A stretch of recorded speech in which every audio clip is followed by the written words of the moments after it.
अलग अलग कल्पों में भगवान अलग अलग प्रकार से कारण को निमित्त लेकर के अवतार लेते हैं। एक कल्प में भगवान जलंधर को निमित्त बनाकर राम के रूप में पधारे, ऐसी स्थिति सुनाई है, ऐसी कथा सुनाई है। कथाओं को वंदन, आप सभी कथाओं को सुनते हैं। समुद्र का पुत्र है जलंधर, जिसकी पत्नी है बिंदा।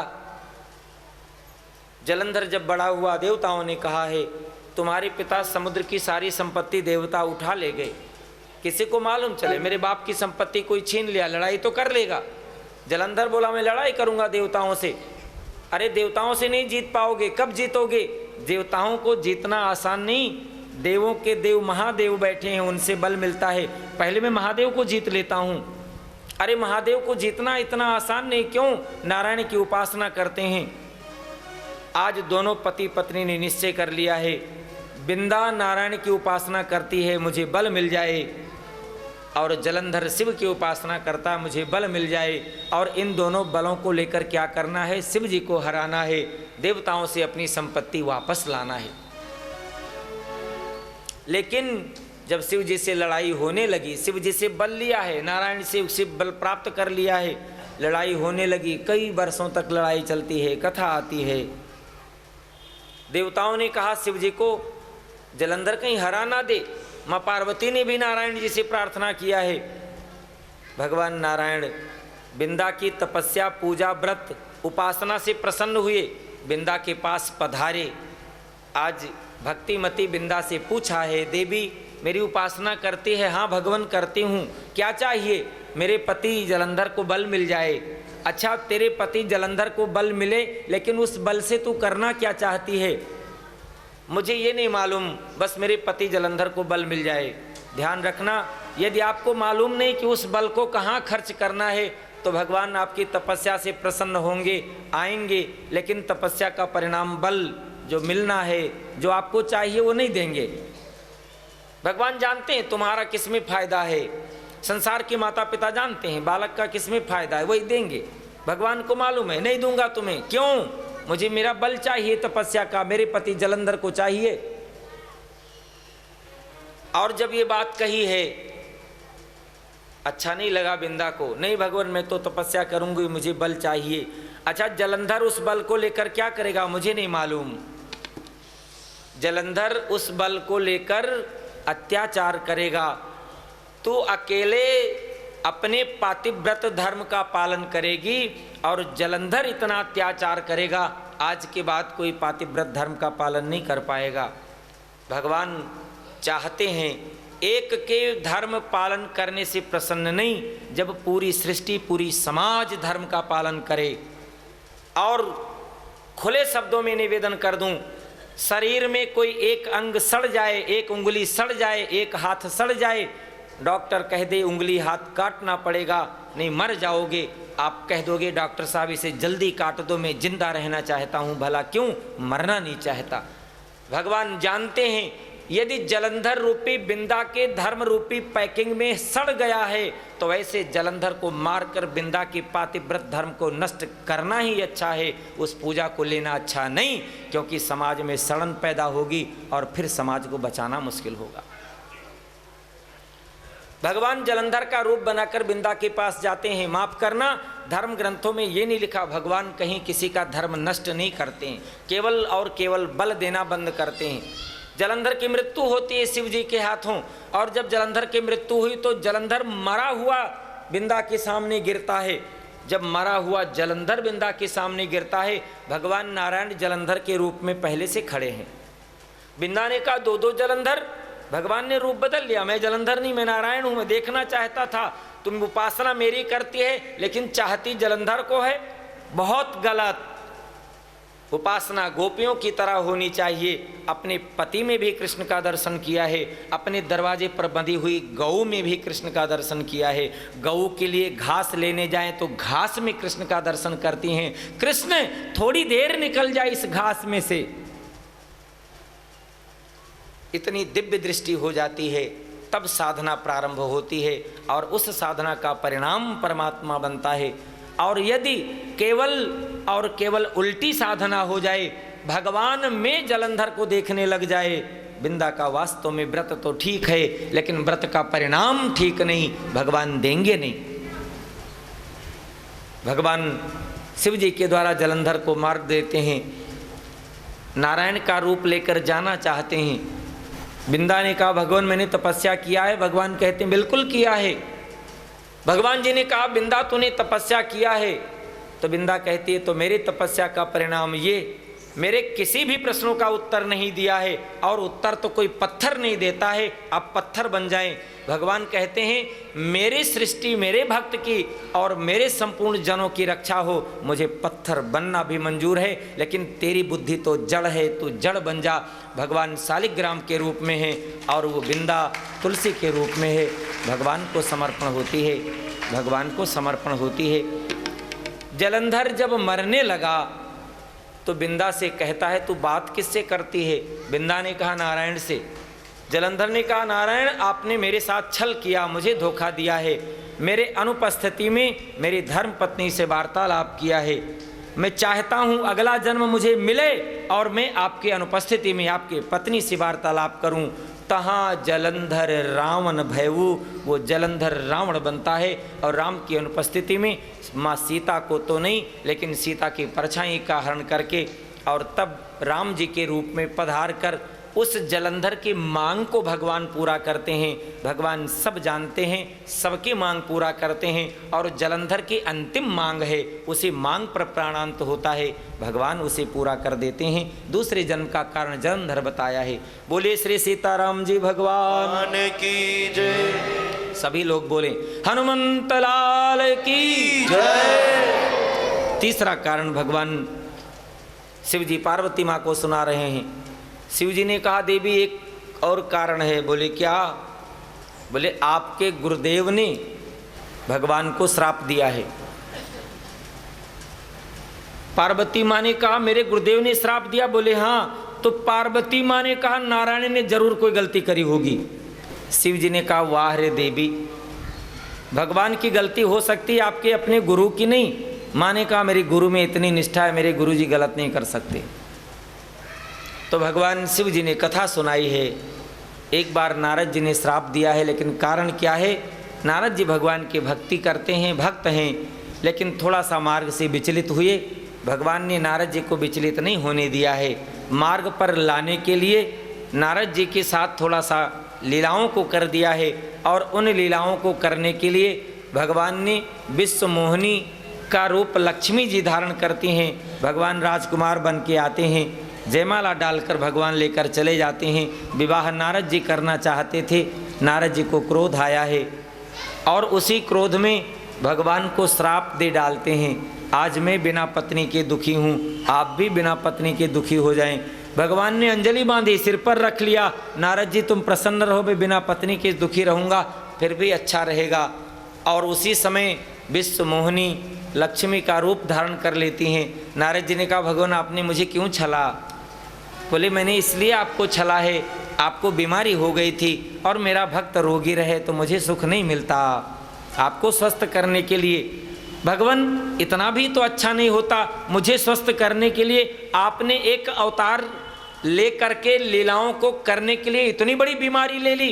भगवान ने कहा वो बीमारी भी मेरे भक्तों को सुख देगा, मैं अवतार लेकर के आऊँगा और समस्त रूप से आपके दिए हुए श्राप को स्वीकार करूँगा।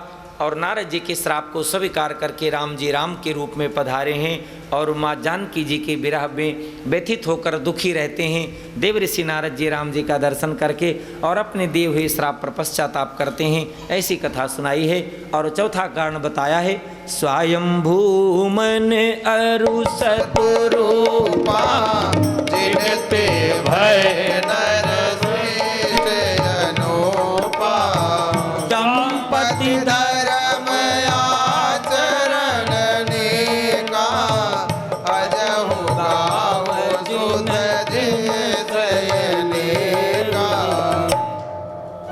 महाराज स्वयंभू मनु और माँ शत्रुपा जी के जीवन की बात बताते हैं। ये दोनों सृष्टि के प्रथम मानव हैं। महाराज मनु और माँ शत्रुपा जी सृष्टि के प्रथम मानव हैं। संपूर्ण सृष्टि इनकी संपत्ति है। लेकिन इन समस्त सृष्टि के संपत्ति का सुख उपभोग करके कभी तृप्ति, शांति, सुख नहीं मिल पाया और विषयों से वैराग्य नहीं हो पाया। गोस्वामी जी ने मानो उनके हृदय में प्रवेश करके दर्शन किया हो, उनके हृदय की पीड़ा लिख दी हो त न विषय विराग, भवन बसत भा चौथपन, हृदय बहुत दुख लाग, जन्म गयो हरि भक्ति बिन। बिना भगवान की भक्ति भजन किए हुए जीवन बीता है। करते क्या हैं? अपने पुत्र को बुलाया, पुत्र ने पूछा पिताजी आदेश, बोले राज्य पर बैठो। बोले आप क्या करेंगे? बोले मैं दुखी हो गया राज्य से, राज्य नहीं लूंगा, राम राम जपूंगा। महाराज उत्तानपाद ने कहा मैं भी नहीं लूंगा। बोले क्यों? बोले आपने गलती करी, मैं नहीं करूंगा। ध्यान से सुनना, कितनी बड़ी बात है। एक पिता कहता है राज्य दे रहा हूं, दूसरा कह रहा मुझे क्यों दे रहे हो। और आज कोई पिता संपत्ति ना दे, पुत्र पूछता है क्यों नहीं दे रहे हो। इसलिए कथा सुनने की जरूरत है। उत्तानपाद ने कहा पिताजी बताएं मुझे राज्य सिंहासन पर क्यों बैठाना चाहते हैं। बोले बेटा वहाँ बैठकर मैं सुखी नहीं हुआ, सुखी तब हो सकता हूँ जब राम राम जपूंगा, इससे पहले सुख नहीं मिला। और अब जब इसे छोड़ दूंगा तुम्हें दूंगा, राम राम जपूंगा तो सुख मिलेगा। हाथ जोड़कर प्रार्थना। कई लोग कहते हैं शांति नहीं, निवेदन करूं शांति तब मिलेगी जब चाबी का गुच्छा रखना छोड़ दोगे। बोलो श्री सीताराम जी जय। आवाज नहीं आ रही ना? आवाज नहीं आ रही पीछे तक? अरे इस बात की नहीं, इससे पहले भी कुछ कहा हूं। गुच्छे की, वो गुच्छे वाली बात की आवाज नहीं आई ना? होगी लड़ाई।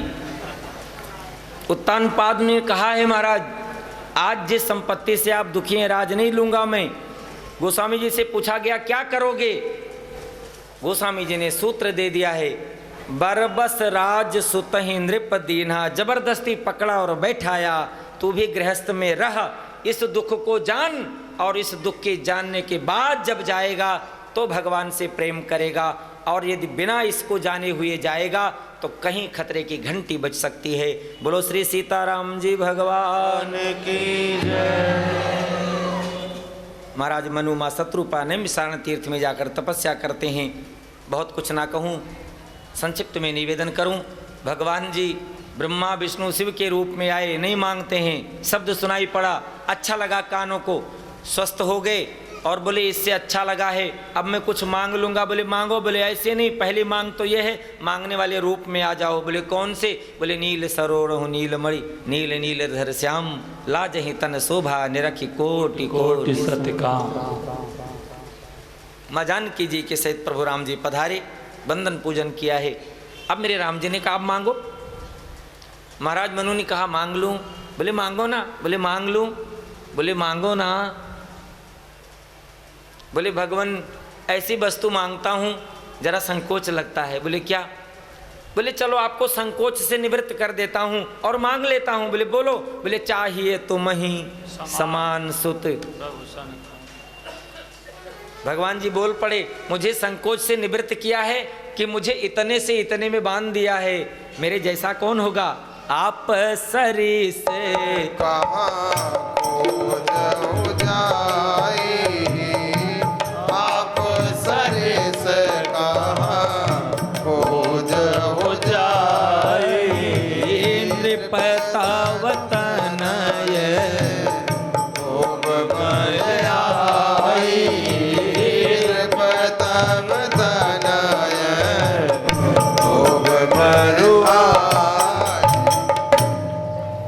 महाराज मैया शत्रुपा से पूछा है। माँ शत्रुपा ने मांग कर दिया है, सोई सुख सोई गति सोई भगति, सोई निज चरण स्नेह, सोई विवेक सोई रहानि प्रभु, हम ही कृपा करि देऊ। दोनों को वरदान दिया। महाराज मनु ने फिर से अपने वरदान में सुधार किया है। जैसे सर्प जो मणि वाला है बिना मणि के नहीं रह सकता, मछली बिना पानी के नहीं रहती है, मैं बिना आपके न रहूं। मन बिन फन जिम जल बिन मीना, मेरा जीवन आप पर ऐसे आधारित हो जाए वैसा जीवन जिया। भगवान ने दोनों को वरदान दिया है और कह दिया है बहुत तपस्या है, बहुत स्वर्ग का सुख मिलेगा। और बाद में श्रीधाम अयोध्या में चक्रवर्ती सम्राट महाराज दशरथ जी के रूप में और हेमा आप माँ कौशल्या के रूप में पधारेंगे। तब मैं आपका पुत्र बन करके आऊँगा, ऐसा वरदान दिया है मेरे राम जी ने। चौथा कारण, पांचवा कारण सुनाया है, विश्व विदित यक कै के देसु सत्य के तु तह बसहि नरेशु। इनकी कथा सुनाते हुए भगवान शिव जी ने सुनाया है, हरि अनंत हरि कथा अनंता। शिव जी पर्वत की ऊंचाइयों पर बैठकर झूठ नहीं बोलते, बिल्कुल सत्य बात है। राजा सत्यकेतु हैं, जिसके पुत्र हैं प्रताप भानु अरिमर्दन, और उनके मंत्री हैं धर्मरुचि। सत्य माने सत्य, केतु माने झंडा। सत्य का झंडा बहुत अच्छा है, लेकिन कभी न कभी लालच और बढ़े तो अच्छा नहीं। राज्य छोड़ा, पुत्र को दिया, चले गए। प्रताप भानु राज्य पर बैठा है, सिंहासन पर बैठा है, वो भी राज्य करता है, बहुत अच्छा, लेकिन कभी शांति नहीं। और जिम प्रतिलाभ लोभ अधिकाई, अच्छा नहीं। और वो लोभ में शिकार खेलने जाता है। कथा कहती है राजाओं से विरोध किया है, छीना है, मारा है, शांति नहीं होती। और उन्हीं के बसीभूत होकर जंगल में ऐसे महापुरुष के पास पहुंचता है जो महापुरुष हैं नहीं, नकली बनकर बैठे हैं, वही राजा है। इनको छल लेता है और उसके छलावे में आकर के प्रताप भानु का सर्वस्व समापन होता है। ब्राह्मणों को भोजन कराने के लिए बुलाएं और सब नकली, सब मिलावट, सब गलत, ब्राह्मणों का श्राप मिलता है। पूरा परिवार, कुल खानदान जाकर निशाचर होता है। प्रताप भानु रावण बनता है, उसका भाई जो अरिमर्दन है कुंभकर्ण बनता है, और जो उसका मंत्री है धर्मरुचि वो विभीषण बनता है। और जब इन तीनों शरीर को प्राप्त करते हैं तो भी तपस्या करते हैं। और उस समय भी ब्रह्मा जी वरदान देने आए तो रावण और कुंभकर्ण की मांग है, हम काहू के मरहि न मारे। और विभीषण ने भगवान की भक्ति मांगी है। और जब रावण को ये वरदान मिला है कि किसी के द्वारा नहीं मर सकता, हम काहू के मरहि न मारे, बानर मनुष्य जाति दुइबारे।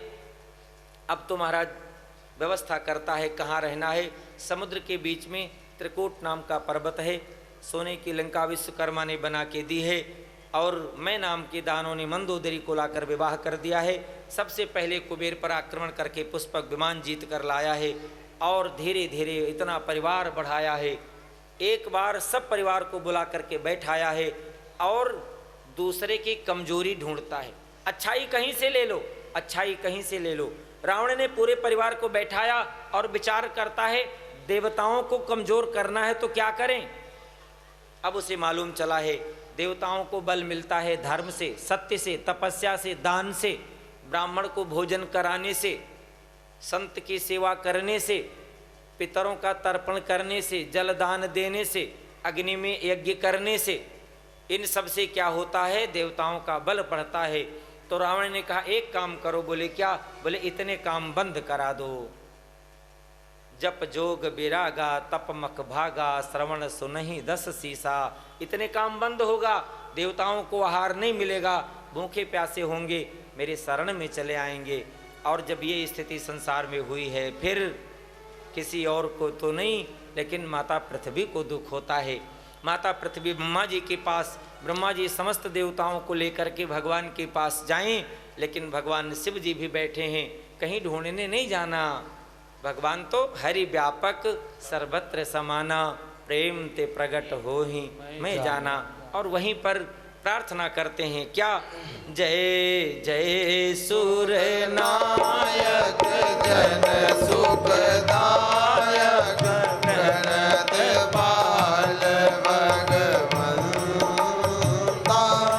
गोदे जहित कारी जय असुरारी सेंदो सोता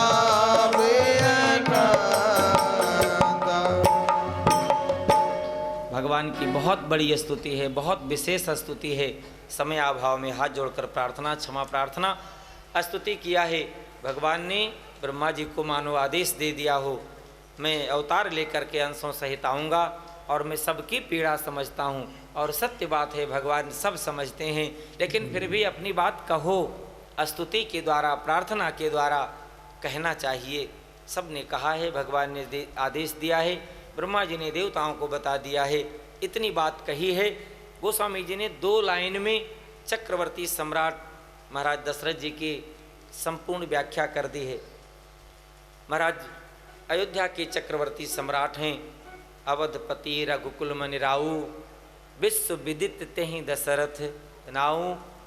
इनकी पूरी व्यवस्था बता दी, ऐसे ऐसे हैं, ऐसे रहते हैं।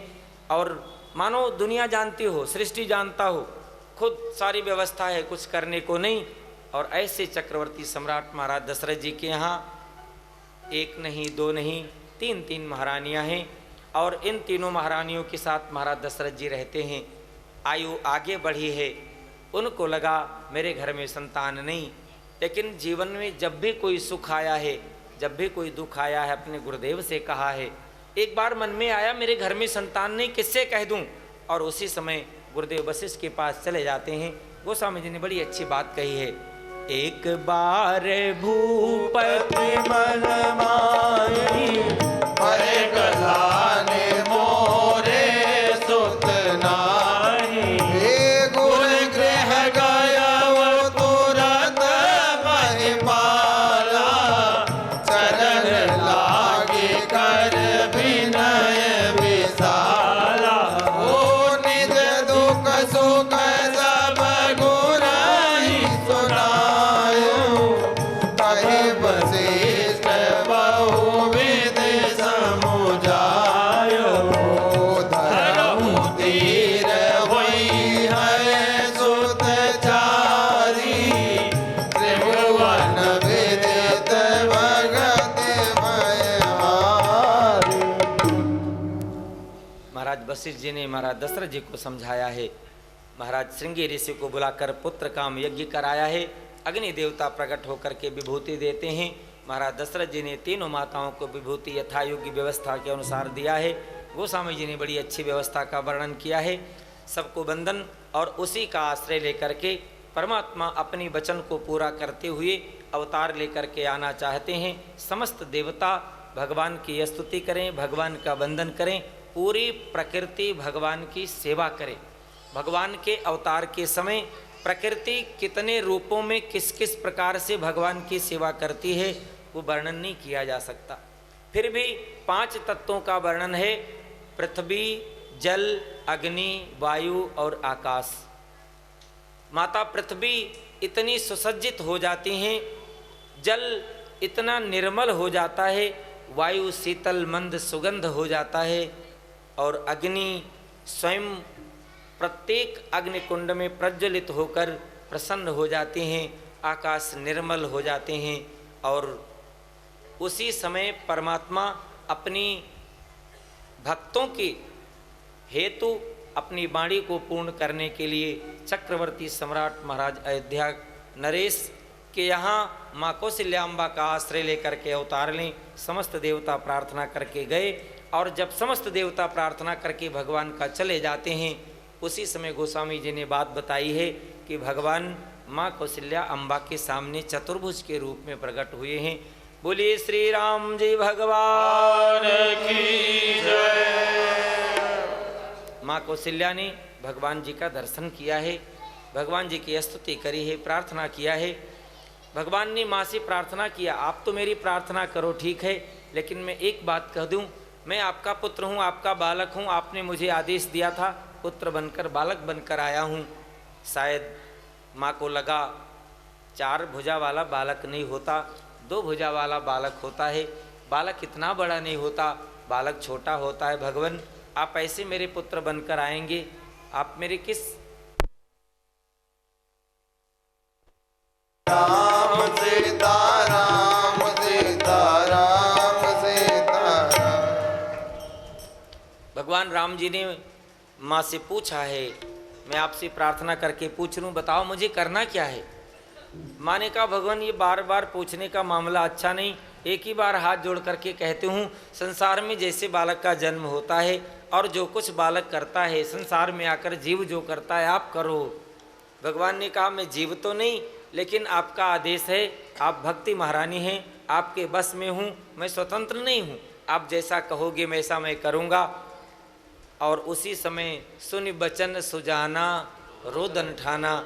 लेकिन अब जब परमात्मा माँ कौशल्या अम्बा की गोद में पुत्र बन करके बालक बन करके आए, गोस्वामी जी से पूछा गया क्या कहना चाहोगे, तो गोस्वामी जी ने कहा है सत्य बात तो ये है कि मेरा परमात्मा अपनी इच्छा से निज इच्छा निर्मित तनु माया गुण गोपार, अपनी व्यवस्था से अपनी इच्छा से अपने समस्त भक्तों की कार्य सिद्ध करने के लिए माँ कौशल्या अम्बा की गोद में प्रकट हुए हैं। इसलिए गोस्वामी जी की लेखनी चलती है। आइए हम आप भी उन 4 पंक्तियों का गायन करके समयानुसार भय प्रगट कृपाला दीन दयाला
पूज्यपाद गोस्वामी तुलसीदास महाराज जी ने राम जी की प्राकाट्य महोत्सव पर बहुत कुछ वर्णन किया है। हम आप संक्षिप्त भाव में केवल और केवल कुछ पंक्तियों में सुने। मैं तो प्रतीक्षा करता रहा स्वामी जी महाराज आ जाएंगे, अपनी बात को बहुत जल्दी से पूरा कर लिया। भगवान का अवतार हुआ। भगवान माँ कौशल्या के गोद में माँ कौशल्या जी के कहने से रोने लग जाते हैं, और जब रोने लग जाते हैं रोने की आवाज़ और माताओं के कानों में पड़ती है। जैसे रोने की आवाज़ और माताओं के कानों में पड़ती है, बाबा गोस्वामी तुलसीदास महाराज जी ने कहा है, सुनि शिशु रुदन परम प्रिय बानी। बालक जिसका अभी अभी जन्म हुआ है और वो रोने लग जाए तो कितना मधुर लगता है, कानों को कोई संगीत भी उतना अच्छा नहीं लगेगा। लेकिन मेरे राम जी कोई साधारण बालक तो है नहीं, मेरे राम जी किसी कर्म के बंधन में तो आए नहीं हैं, वो तो भक्तों के बस में और अपनी इच्छा से अवतार लेकर के आए। और जब मेरे राम जी रो रहे होंगे तो उनका ये सारी लीलाएं इतनी श्रेष्ठ, इतनी